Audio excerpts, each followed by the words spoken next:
I'm gonna tell you right now, if that was one of my kids and they were caught doing that, I'd be ashamed beyond words.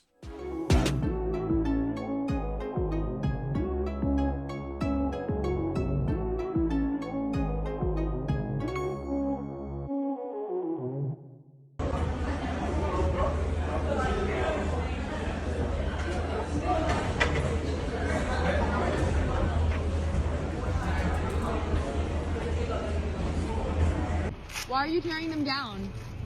Innocent people were kidnapped. Now, let me make something abundantly clear, because I just don't understand this. Now, you see, when I was being brought up, I was taught that if it didn't belong to you, you keep your hands off of it, right? You do not touch things that don't belong to you. It doesn't matter if it's a flyer or a car. If it isn't your property, you keep your damn hands off of it. Having said that, just like when the intro of this video happened, I said that if that was one of my kids, I'd be ashamed beyond words. But I'm gonna further that point by letting you guys know that I do have a daughter, a college-age daughter, and she does live on campus. And she knows beyond a shadow of a doubt that if I found her doing something like that, or even worse, if she was going viral for doing something like that, the hell that she would have to pay would be inarticulable. Because I have little to no tolerance for idiocy like that, number one. Number two, you have to ask yourself, with them being the lowest educated generation probably in human history, where are they picking up this kind of crap? Well, right here. This is where they're picking this crap up. Disgusting.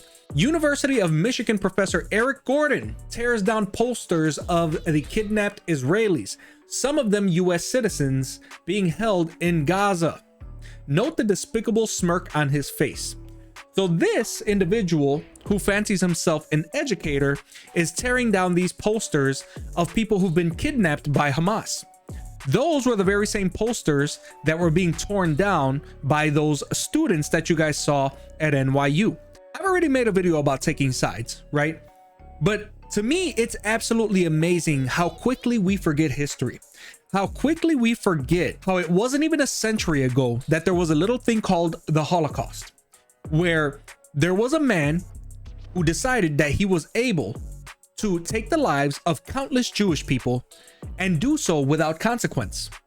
Now it seems that we have an entire American generation of children being educated by fools who make it known that it's okay to be anti-Semitic. It hasn't even been a century, and here we are again teaching our children that the extermination of a race is acceptable. How have we come to this point?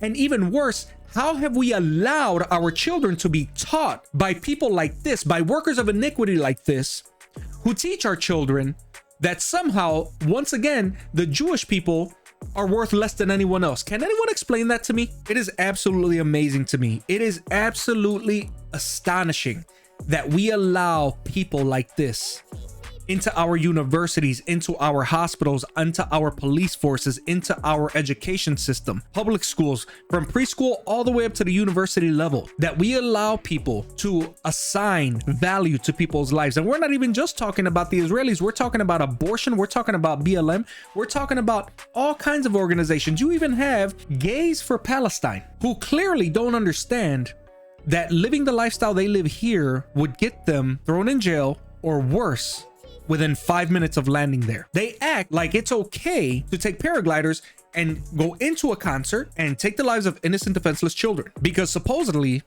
Israel is an occupying force, which just goes to show that not only do they have no moral value, but they don't even know the most basic history. So it makes me wonder, guys, how bad is it gonna get before it gets better? Is this generation too far gone, or are they able to be taught? Are they able to be taught actual values? Will the objective morality that God wrote on their heart kick in for at least some of them?